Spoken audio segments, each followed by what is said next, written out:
Right.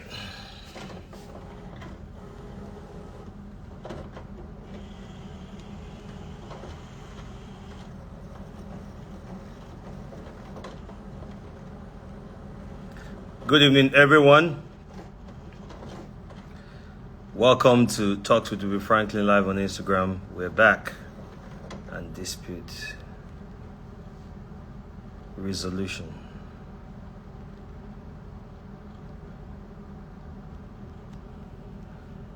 All right, let's go.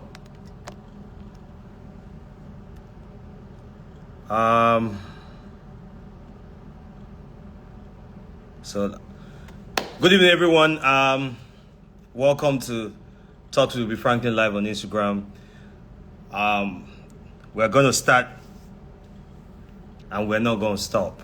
The only thing that'll make us stop is if we push it to a proper podcast setting. But for now, thank you guys for the birthday messages. I really appreciate all of you. To all my friends, my family, everyone who wished me well, thank you so much. I really appreciate you. Right now, I feel like it's an opportunity for me to help you guys learn a lot on my platform about the entertainment industry, about business, about lifestyle, about everything. So I'll be bringing people. This platform is not for gossip. It's not for hearing what happened to this person and for people to come and, say things that, are harmful to other people. Here we are trying to learn. People are trying to share experiences, and that's it. So I have a guest today. He's an entertainment lawyer. Let me bring him on and let us start immediately.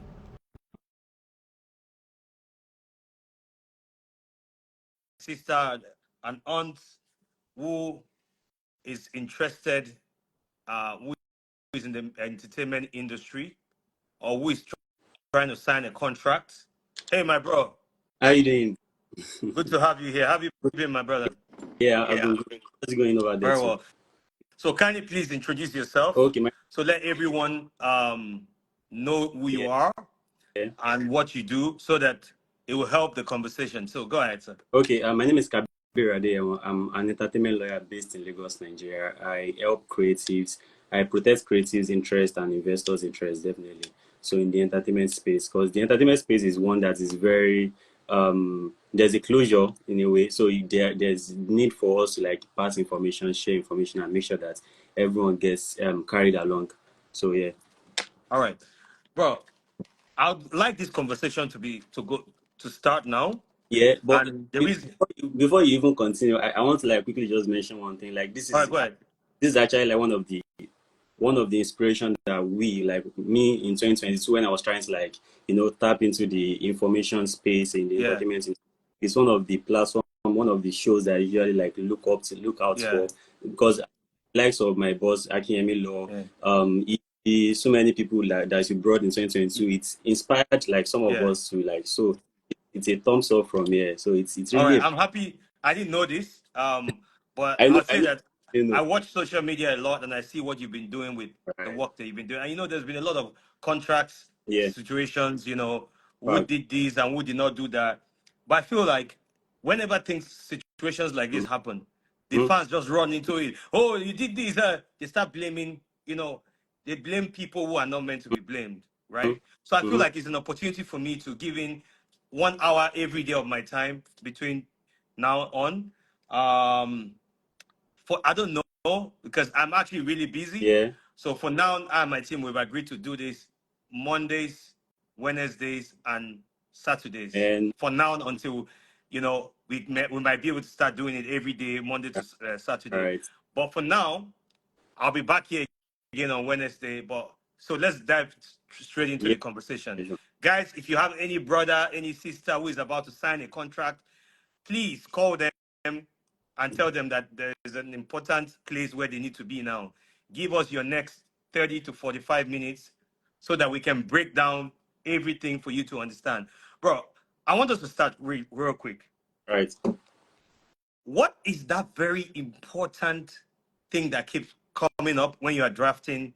Because I know that when you're representing an artist, mm, for example, mm, mm-hmm. or maybe when you're representing a label, there are Right some things that you put on a right contract, right? right right And you see, to some people, I don't think they've always changed their contracts, right? mm, So I feel like it's important for the fans. It's important for the people who are watching. People who always go on social media to fight either the record label or fight the artist, right? When things go wrong. I would like them to always understand what contracts are about our industry and why there's always a contract Okay. and what it is that happens when an artist and a record label comes together. So what's that important thing that you always see that comes up? What's that major issue that always comes up in conversations like this when you have a contract in front of an artist or in front of a record label? Okay. So just like you mentioned, contract is very key to the entertainment industry. Like that is the foundation to if you are trying to like enter any transaction in the entertainment industry, if you are trying to like collaborate with someone, you are trying to work with someone, you definitely need a contract. So Yeah. one of the things that I feel like I see whenever I'm trying to like draft a contract is especially when it's between the label and the Yeah. artist, it's the promotions. Because at the end of the day, if we say that okay, the label is going to like promote, and if the metric of the promotions might not be as much as the artist is expecting. Yeah. So if use that the promotions is not enough, you can come back and say that okay, I want to terminate this contract.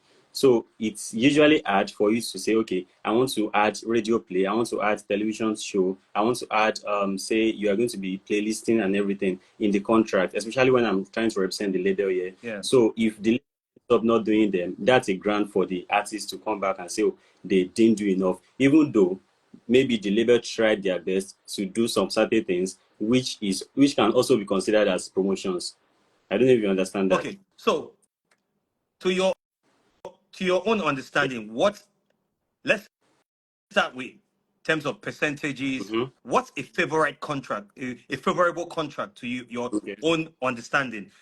You understand? So what's that contract that when you see, you can tell your client, whichever divide you are, what's that favorite contract you can say, oh, I feel like this conversation, let's tilt towards the artist, Mm-hmm. right?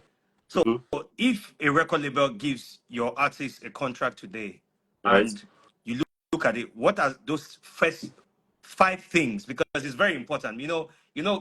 In terms of drafting a contract, there are steps, right? Yeah. What are those Yeah. first five things that you look out for? I'm going to be looking out for the term of the duration. I'm going to look for the duration of the contract. Okay, duration. Yeah, the duration of the contract. I have to make sure that it doesn't exceed 5 years. Even 5 years is a stretch, but it must be between say 3 years and 5 years. I must Okay. look at recording commitments. It has to specifically state the recording commitment. Okay, how many albums are you trying to drop? How many EPs are you going to be dropping within this period of Mm-hmm. time? And if there's going to be option period, I have to like also know, is it automatic or it is or it is not automatic.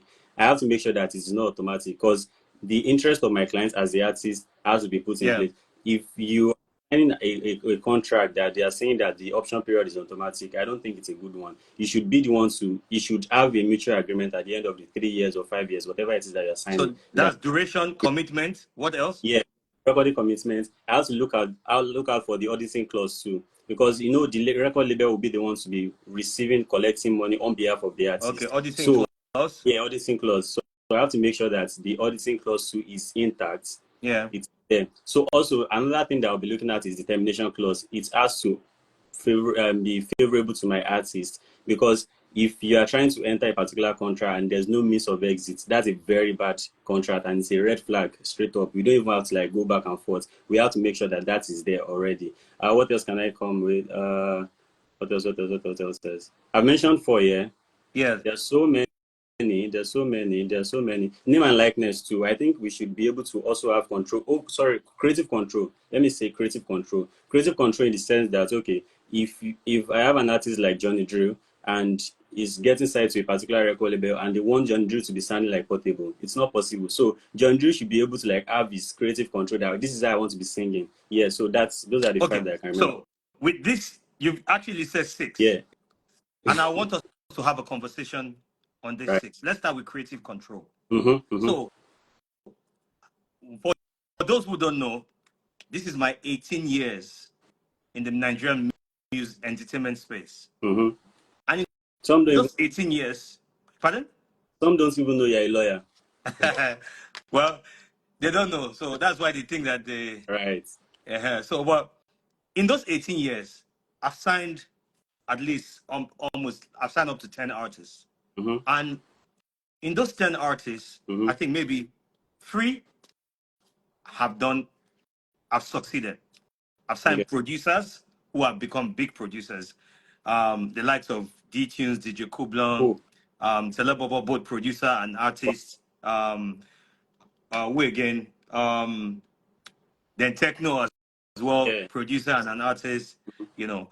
But the thing is, when we talk about creative control, you know that what would you think you advise a record label? Like you made mention of something, Mm-hmm. how if you sign a particular artist who sounds a certain kind of way, because I'll tell you this.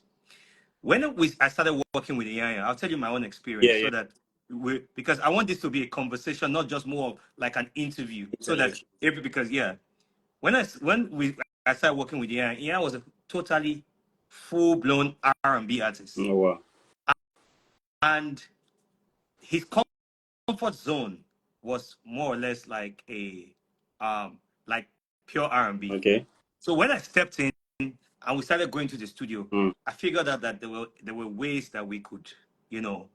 So if you're drafting a contract for an artist right now and you're still creative control and all of that, do you think that there should be a clause where if the label sees a potential where this guy can do something different out of his Mm. comfort zone and do it comfortably, do Mm-hmm. you think that you'll be willing to have that clause in a contract, in the creative control Yeah.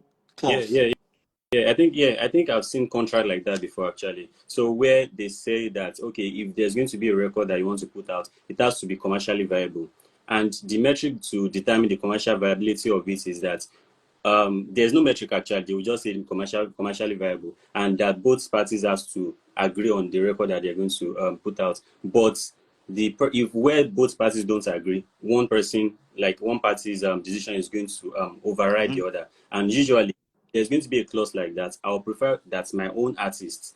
It's going to be the artist's decision that will override, because when we are talking about creative control, this is some like music is something. This is a passion. So if you are trying to like sing, if you're trying to like push an artist to like be something that they don't want to be, Mm-hmm. it's going to affect mentally, emotionally, and everything. It might even like put them So off the grid and you're everything. saying So that in terms of creative yeah, control, the yeah, clauses need to be aligned that if the label or if the artist decides to change how they sound or how their music and whatever it is, the mm-hmm. both parties need to agree. Agree. If they don't agree, they'll Yeah, stick to what the original plan was. Is that exactly. what? All right, Yes. all right. So let's go to name and likeness. Okay. This is always a very big dispute. Mm-hmm. Do you understand? Because some artists, when they are signed to record labels, Mm-hmm. they come with a name that they already had in Yeah, the yeah, past. But yeah. sometimes when they sit down and discuss it and come into the conversation about the name, what it stands for, why did you decide this Mm-hmm. name, both the record label and the artist come together Yeah, to. yeah. So I saw a contract Mm-hmm. recently and it was really funny. I'll tell All you. right. So on that Okay. contract, the artist signed on his official name. Let's say Michael John, whatever. That's his government Yeah. name, right? But his stage name, as at the time they signed the contract, was a different stage Mm-hmm. name.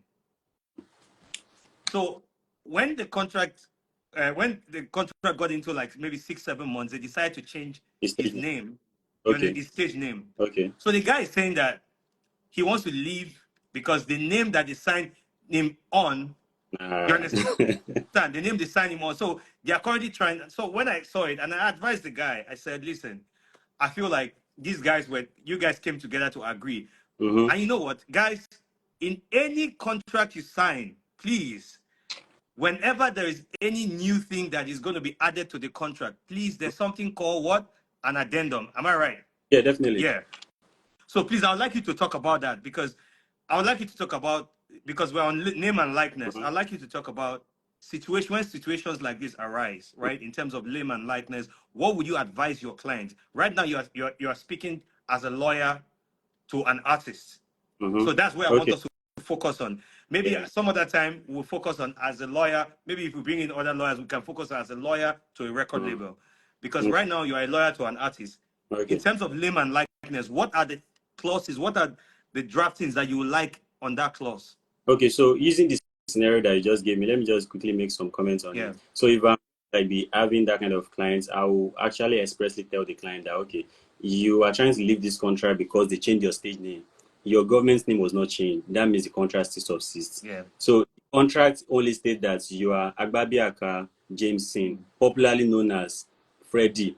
So your Agbabiaka Jameson did not change. It's only Freddie that changed to maybe Prado.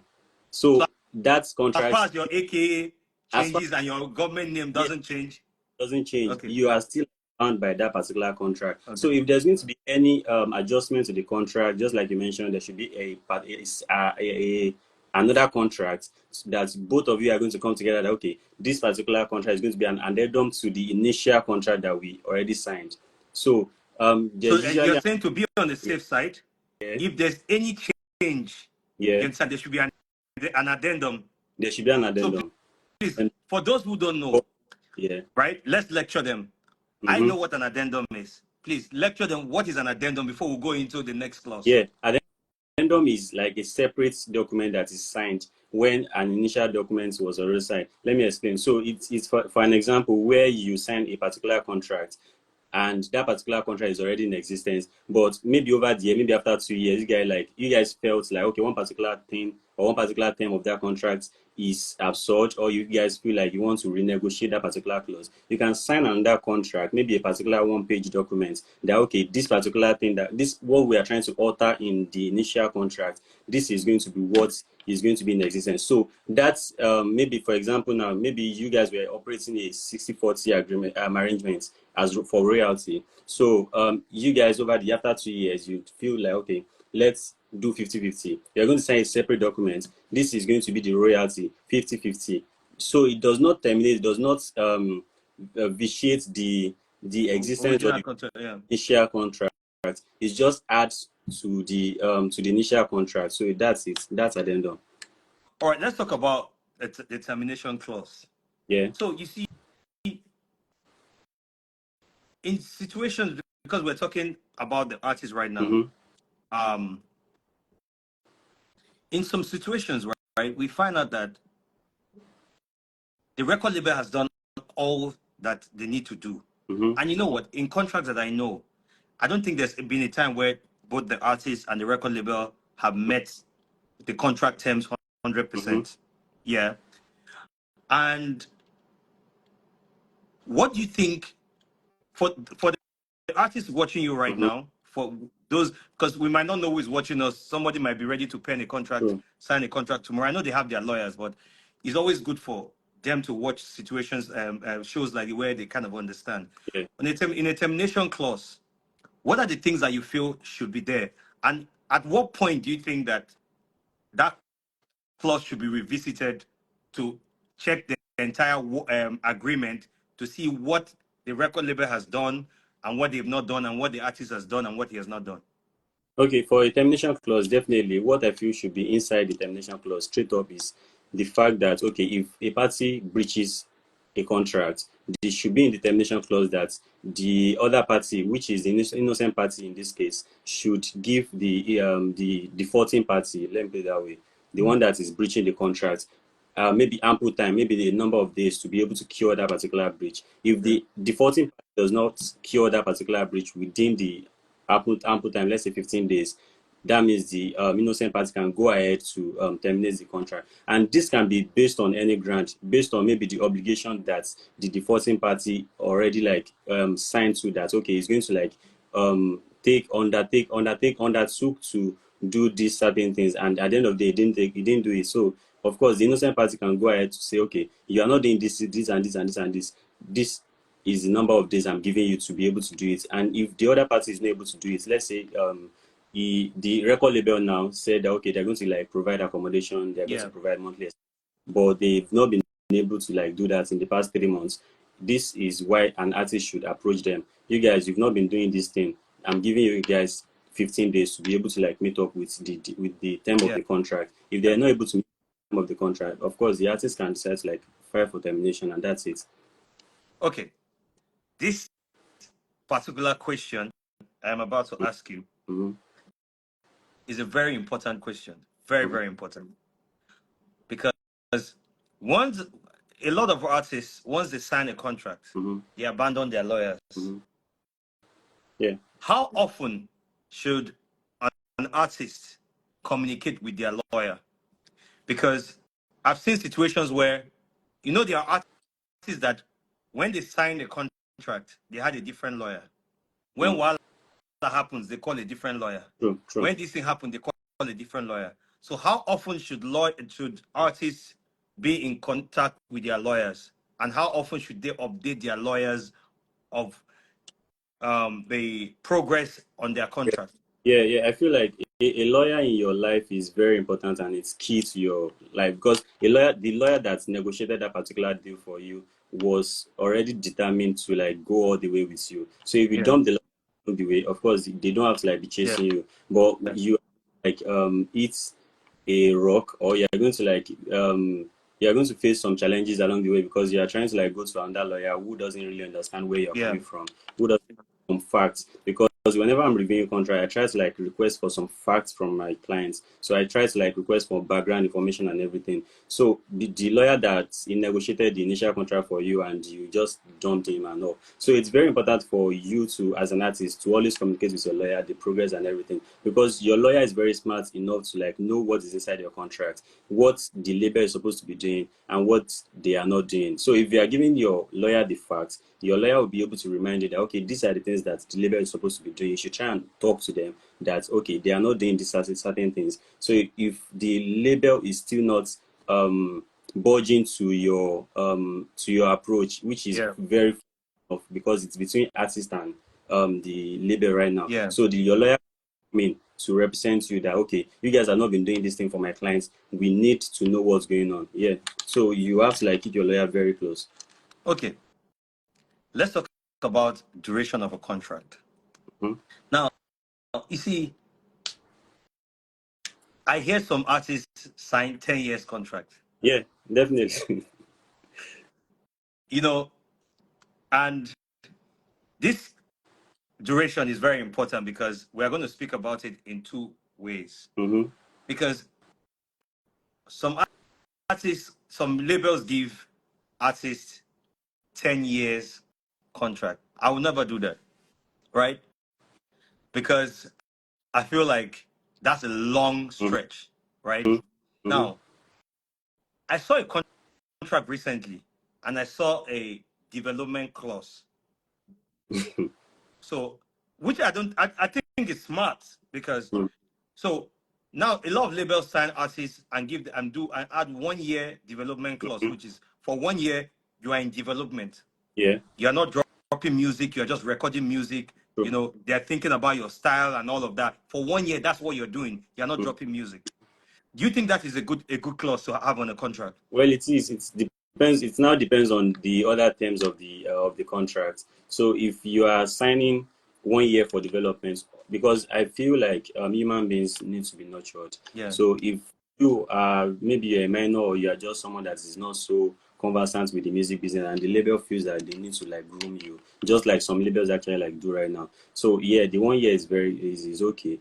So like who now owns what within that 1 year is also has to like be provided in the contract. So Now after in that 1 year, there's already a pre-contract. mm-hmm. You understand that says for 1 year, the first 1 year. So if, for example, you're signing a 5-year contract, you say the first 1 year is the first Development. 1 year is for development. Mm-hmm. So the contract triggers at second year Mm-hmm. for your 5-year contract. Do you think it's a great contract? I think it's still long. It's still too long. Because if you are doing 1 year with them, that means you are still going to be going through, or you are still going to be doing the whole recording process. You are still going to maybe you might be going for shows too and everything. So if you are doing 1 year, if you are doing 5 years is too long, sir. So if you are doing 1 year as development, maybe you should just do maybe 3 years as a recording term. And then 1 year as well. 1 year as so it's going to be development. So 4 years. Yeah, 4 years. 4 years is enough. Okay. Now, there was something that happened recently where someone was saying that where there were accusations and counter accusations where they were talking about minor. So the guy was a minor when he signed the contract. And then the label came out to say that the guy's father sign on his behalf. In that case, right? Because we know that these days you can get a 14, 15-year-old that becomes a very big musical sensation, right? In that case, do you think that the if a parent, because I know the law, right? But I want you to explain it because I'm the one interviewing Mm-hmm. you. So my son is a minor, Mm-hmm. and a record label sees great potentials in him, and they want to sign him. As a minor, he can't sign anything at that point, right? Yeah. So if his father signs for him, does that contract stand? Yeah, it does. It does. That's the standard practice. So as an artist of maybe 7 years old, 15 years old and everything. So if a label is trying to like sign a 15 years old, they need to like give the artist a consent form. So it is the parent or the guardian of that particular artist that will sign the consent form on behalf of the because it's going to be believed. It's going to be believed in law that okay, the consent form is signed by an adult. So Yeah. the one that is in charge or in the guardian of that particular of that particular minor. So the contract that the artist is signing with the label at the time is going to be binding. Okay. Lawyers are crazy people. You Mm-hmm. know us. Everything is argumentative actually. It Yeah. depends on the So side you're. now, who is the legal guardian to a Mm-hmm. minor? Because you see, the thing is, it could be my niece or my nephew, Mm-hmm. and at some point it can be argued that I was not his legal guardian at the time. Mm-hmm. You know, so these are things that I want people to, people need to kind of know all of Okay. these things that might arise. Mm-hmm. Because let's say you signed me, I was 19, so I was 15 when you signed me, Mm-hmm. and then I blew up at 17. Mm-hmm. 18, I became Mm-hmm. an adult, right? And I was so big. And I say, oh, when you signed me, I was a minor. Mm-hmm. And I say, oh, but your guardian signed. No, he wasn't my legal guardian. I don't know him. He was just someone that. So in that case, how do you I think interpret the situation? yeah, I think for me, there are like steps to like guardianship and everything. Your primary guardian is your Yeah. parents. So if your parents are they sign on your behalf, it's binding. If your parents are not available, maybe your siblings. If they sign, it's binding. If your siblings too are not available, your grandparents. Before it's going to even go to your uncles, It has to it, be grandparents, it your has to be parents, your brothers or sisters, yeah, whoever. Those are the yeah, first three steps. yeah. From your parents to your siblings to your grandparents before uncle and aunties. Oh, So you okay. can't jump all those ones and go to your uncles and aunties and feel like it's binding. I actually have one case I'm handling right now where the sister of the artist signed on his behalf when he was I think it was 16 or 17. We are still trying to like trash that out now. Okay. So let's go into auditing clause. Yeah, After this question, we'll let a few people online ask like maybe 4 or 5 questions so that we can end this live in another maybe 10 minutes. So it's not too long because I want people to rewatch it. yeah. So who does the audit? Who does the Yes. audit? Usually, So in the audit clause, right? Auditing clause on a contract. How do you request for the audit? Does the lawyer write the record label, mhm. or how do you request for audit, and who does the audit with the record label? Okay, so it's very important for the audit clause to be in the record label Yeah. agreement before you even start initiating or you start like initiating that particular clause or what's the word? I can't remember. So if you as an artist you feel like your finances are being mismanaged and everything, you have to like go and meet your maybe an accountant or your auditor and request that they write to the label. Okay. So it's your auditor or your accountant that will audit that particular the label's accounts. So there are also steps according to what your contract says. So there are steps you have to like also give the label some notice, maybe 30 days notice of your intention to audit The their account. record. So definitely that's the step. So it depends on what your contract also says. Okay. So what if there's no auditing clause on the contract? Does the artist have a right to approach a label to audit the It account? doesn't.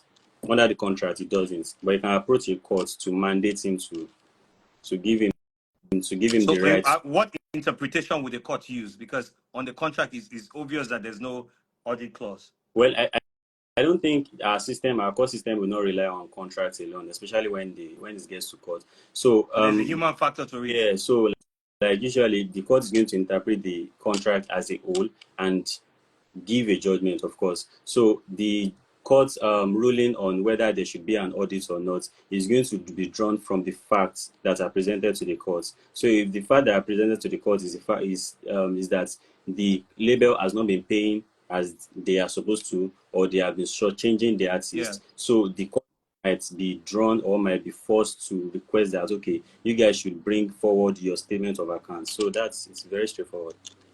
Okay, guys, thank you. You guys have been watching us, and I really appreciate you for staying by. I know that in Nigeria, once is a platform where people get information and to learn, you will not see millions of people watching, right? But I know that I'm going to upload this on YouTube. I'll upload it also on my Instagram page for you guys to rewatch. But guys, the lines are open now for you to ask a question. If you want to ask a question, kindly just type the question here and we'll answer it.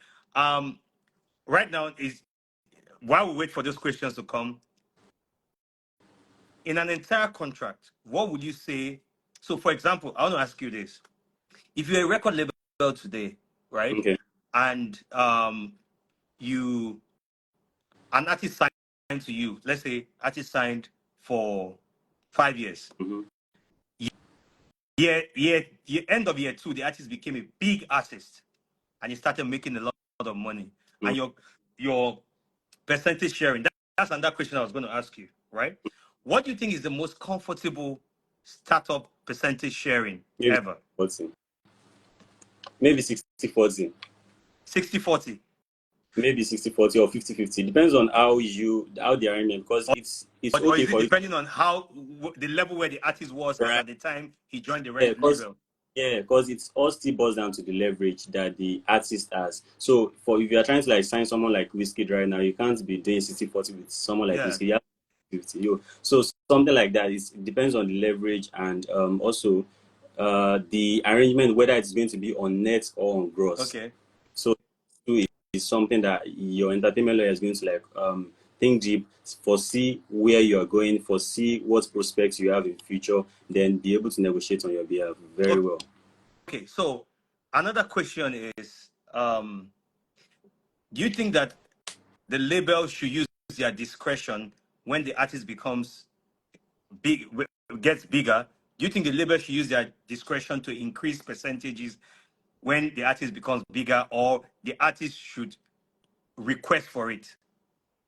No, I don't think. I think the artist should no, like it's just a normal fact. Like it's the artist that will request for it, obviously, because the label will definitely not want to increase the percentage, especially if the artist is not requesting. They will want to, like, as normal Nigeria, you just want to like you want to get more. You won't want like your money to be reducing, so you will just want to like continue with that arrangement that because a contract was signed, a 70-30 contract was signed, and because it became big, it maybe depends on the relationship between the label and the artist that can force them to want to increase the percentage. But if the artist feels that the 30% is no more comfortable for him, of course, he can approach the label and try to renegotiate the contract. And if there's a buyout clause in the what's it called in the contract, he can maybe invoke that too. Okay, so like my friend is on here, my very rich friend Chidi Mukeke is the MD of UdoX. It's good to have him here. You know, he I just saw his comment now. I think this is what brings issues. I'll say this when I'll say this on my own when Techno was still signed under our label. Once Techno, every song Techno dropped, our contract started at 60, 70-30. As it got bigger, we kept going, and our contract ended where we were taking less and he was taking more, because it was a comfortable position for us to do. Because once an artist starts, getting in money, it's important to adjust. To that effect. Yeah. Okay. Okay. So we have a few questions here, and I don't know that. an artist that was given an advance by a label, it doesn't get any percentage of income until the label recoups. Okay, now this person has just asked a question. He said it's also important to note that an artist that was given an advancement, that's an advance, Mm-hmm. by the label, Mm-hmm. he doesn't get any percentage of income until the label recoups the Yeah, definitely. advance on the contract. Yeah, I think that's on catalog. That's on distributions, Royalties. right? Yeah, yeah, royalties. Royalties, yeah. Um, so there's another question someone asked. Please, guys, send in your questions. Let me be sure that you understand the topic. Wait, I think I saw another question. Okay, someone said on the arrangement of 60/40, who will be paying for the music videos, marketing, and all? It's usually the label. It's usually the label that will like fund because they are the ones financing the whole project. So 60/40, some artists need to like also understand that their 60/40 means that it could be net or gross. It's like definitely most record label contracts can never be gross. It's usually net. Net, okay. So the label booked all the expenses that they made before you guys now share the remaining 60/40. For example, if you guys receive 100 naira on royalty and the label has already spent like 14 naira, it's the remaining 16 naira that you guys are going to turn to 100% and share at 60/40. Okay. So to round up this conversation, Yeah. if an artist is watching you right now, what's the Mm-hmm. what's the 5 things you are going to say to them for us to end up so that this can have like a people can have you can have a replay value. Okay, I think the first thing is seek professional guide. It's very important for you to seek professional guide, and this is not with respect to only entertainment lawyers. With respect to like music execs, if you have their connects or something, um, proven like maybe managers who have proven track records, Yeah. and also the second thing is have a very clear contract. Your contract should not be ambiguous. It should be clear to your own understanding, and if there's any part of it that you don't understand, make sure to contact someone that will be able to interpret and review it for Not you. just And another thing, someone, but a a lawyer. lawyer actually, an entertainment lawyer Yeah, actually. entertainment lawyer. So during your contract or maybe during the time of your contract and everything, make sure to communicate effectively. I've had like series of situations where like artists don't communicate with their labels and they just go out and act rashly because they feel something within them. They should communicate effectively with the label because the label might not even know that they are doing something wrong. They should also be willing to compromise because this is actually something just like the whole scenario of maybe artists leaving their label. It's usually because they are growing bigger and they start like seeing bigger opportunities. They feel like the 30% that they are collecting is no more enough for them. You should be willing to also like walk up to your label that okay, I'm big, I'm getting bigger now. I want to renegotiate So my communication contract. is very Yeah, important. yeah, it is. It is. You should be very willing to like compromise that. Okay, you are willing to collect. You are willing to accept maybe 40%, 45% till your contract expires. It's not for you to just like leave the label just like that because you feel like your 30% is no more enough. Not because the label has not been doing enough for you. The last one should be just be yourself. Be the best you are. Just like continue to push yourself because you can never tell where your music is going to take you to. Love Me Jeje by Thames just won a Grammy After how yesterday, many years? right? So after how many years when the original one dropped, so it's No, a bit no. never By tell. the way, And congratulations to Thames, yeah, man. Yeah. right. But definitely, yeah, that's it. Okay.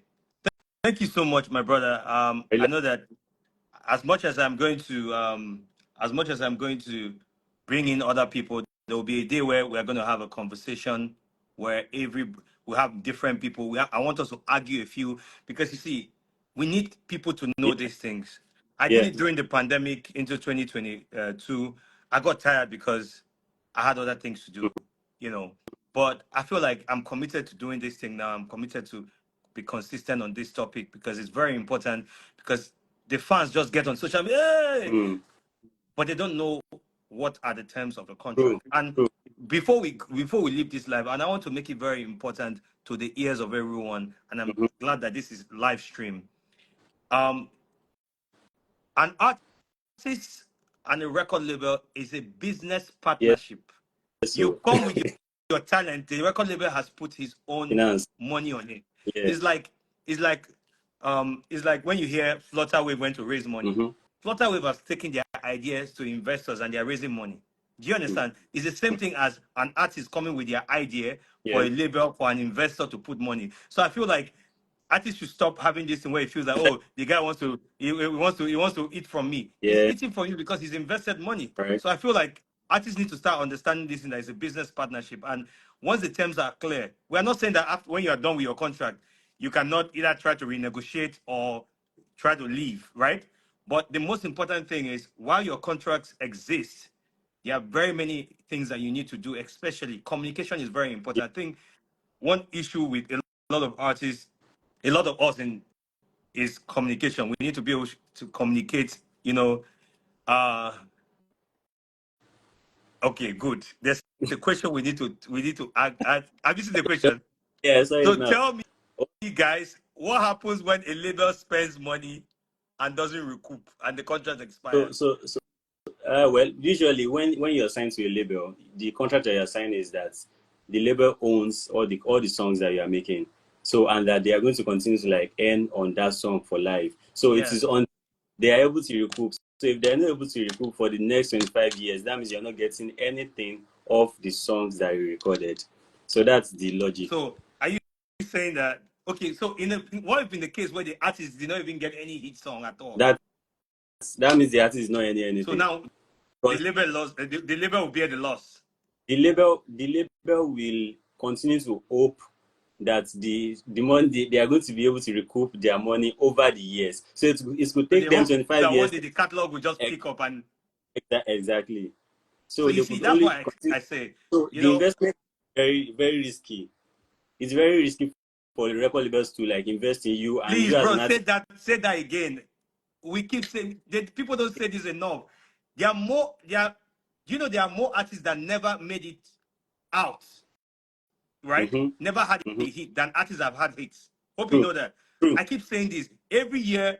There are a lot of labels that sign artists. They go 3 years, 4 years, 5 years, and then they spend all the money, get you cars, get you all the jewelry, everything, and the artists they don't do anything. They don't. Right. Nobody books them for shows. Nobody's streaming their music, and they don't make it out there. But in every label, I have friends that have stopped doing this music thing. They don't want to do it anymore because they're tired. They always tell me that, bro, we don't understand why you're still suffering yourself doing that. Mm-hmm. But I feel like for some of us, it's passion, right? Yeah, yeah, yeah. Because in this case where a label spends money on you, so there's some. I'm not going to mention his name. He didn't blow for 3.5 years. No, he didn't blow for 4 years. Mm-hmm. And the last year of his contract, he blew. I used And when they told him to renew the contract, he'd say he's not going to renew the contract, and he left. Yeah, it's contracts now. See that thing? It's Every day the label keep. Sir? it's you paying the investor, but that's the contract. You can leave Kai. after the 4 years. And you know what? But For them, how like come labels don't always leave? They wait until they keep believing that something will happen tomorrow. well, because maybe their investments, because they advance, and sometimes because they just feel like they have nothing to lose. They have Hmm. nothing to lose when they hold on to those songs. So when they hold on to all those songs, they continue to hope that they will reap the benefits of their maybe hard labor in the early years of the recording, maybe the first year. So So one tricky question, guys. Please, this question you guys need to listen to it. One tricky question before we go. What if an artist recorded a song with label A mm-hmm, and his contract expired? He never got a hit at all. And he moves to label B, right? And immediately he moved to label B. That song he recorded with label A mm-hmm, became a hit mm-hmm, with label B. mm-hmm. Who gets the money from that? No, it's usually the contract that they sign. So if you already signed a contract with label A, or the A that all the songs that is making with label A is owned by label A. So label A is the one that will continue to make the money. So you're saying that, okay, what about in the case where label B, right? Mm-hmm, Guys, don't forget, this is the question. Artist A mm-hmm, signed with label A, mm-hmm, and when his contract expired, he left with a song that was paid for by label A. mm-hmm. He left with that song to label B. Mm-hmm. And then when he got to label B, that was his first song and it became a hit. Who recoups the money? Because in this case, label B Mm. had spent money on that particular song. Are you sure? I don't think it can No, happen because it's going bro, to trust me. it happens. It happens. You know, this is, So it yeah, well, happens. definitely, if he has already terminated his contract with Label A Okay. and he has had his songs or his catalog from Label A and he has already moved on to another label, which is Label B, that means Label B is going to if he has already So, moved his and catalog. and when label A was the one that paid for this, the production and everything for the song. Anything that made Label A to release that particular song to him, it means that they've already like had an arrangement. But you know, in It's usually called some cases when contracts expire, everybody, yeah. nobody talks about anything. They just go. Mm-hmm. So, are you Yeah. saying that if because I want people to learn here. Yeah. So, are you saying that if an artist signs a record contract, right, with label A, Mm-hmm. label A should make sure that every song they paid for, Mm-hmm. if it's being released by the artist when the artist has left the label, they'll still recoup from it. Is that what you're saying? Still recoup from it because like the contract that the artist signed with Label A is that the Label A is going to be the owner of all the songs that they paid for. So if they are the owner of all the songs that they paid for, you also have to like take notes of whether they are going to be the owner for life or they are going to be the owner for 25 years. So if they are going to be the owner for life and the artist wants to leave the label and he said he wants to collect his song back, so there's going to be something like a release agreement between the label A and the artist that, okay, you are trying to leave and you want your songs back. How much are you going to pay us to buy the catalog back from us? If you are not trying to buy, okay, we can allow you to go, but we will continue to make this particular percentage of the song in the coming years. So we can state this particular number of years to in the release agreement. This is different from the recording agreement. Release agreement means that they are trying to like sever the relationship and go in their separate way. So you have to like make sure that everything is in the release agreement. If he now goes ahead, if they release the song to him based on okay, they are going to be getting a particular percentage of the song, and it goes to label B and the song blows, they'll continue to earn on that particular song because of the release agreement that they already signed. So also for artists who are watching, please, I want you to explain to them that if you sign a contract with label A and that contract has not been terminated and you leave that contract and go and sign with label B, that label B's contract is null and void. It doesn't cover that particular song you have label A.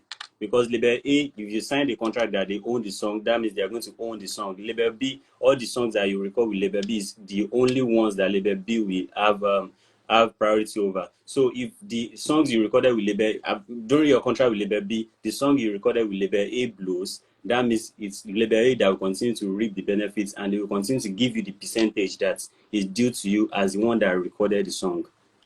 Okay, so I'm saying in case, well, you know, there are people who, you know, in the beginning of a lot of artists' careers, you know what they do. I don't know if people know this. So when I meet an artist and we're discussing signing, the first thing I always ask them is, have you ever signed any legal contract? Some of them will always tell you no, No, yeah. but they actually have. You understand? That's why it's important for labels to Do their investigate back. properly Yeah. if that guy had signed to anybody or he has any existing contract, because sometimes they don't tell you until maybe you announce them. You start seeing a lawyer writing you, somebody is writing you from this. And I feel like artists, please, we need to be as open as possible. Yeah. Whoever is going to sign you, talk to them properly, open up your heart to them. And, you know, Yeah, a definitely. person that likes you already to want to sign you will Yeah. try to settle whatever contract disputes that you have, or maybe wherever you're coming from, or he can find a way to be partners with the other record label to Label. make it work. You know, bro, thank you so much Yeah. for coming on this live. I really appreciate you. Thanks And so I much. hope a lot of people have learned something. And that's what this platform is about. I don't need 1 million people who come for gossip. I need 100 people who can learn something and pass it on to others. For us, Right. this is free education. You're not Right. paying any fee to log on to Instagram Live. Just have your data. Come on Tuesday, on Wednesday, we're going to be back here again. We'll have a few people who will come and speak to us, bro. I want to say thank you so much, and I hope to bring you on this platform again in the future for us to continue our conversation. Thank you so I much. appreciate Thank Yeah. you. Thank All you. right. Thank you, guys, and good night.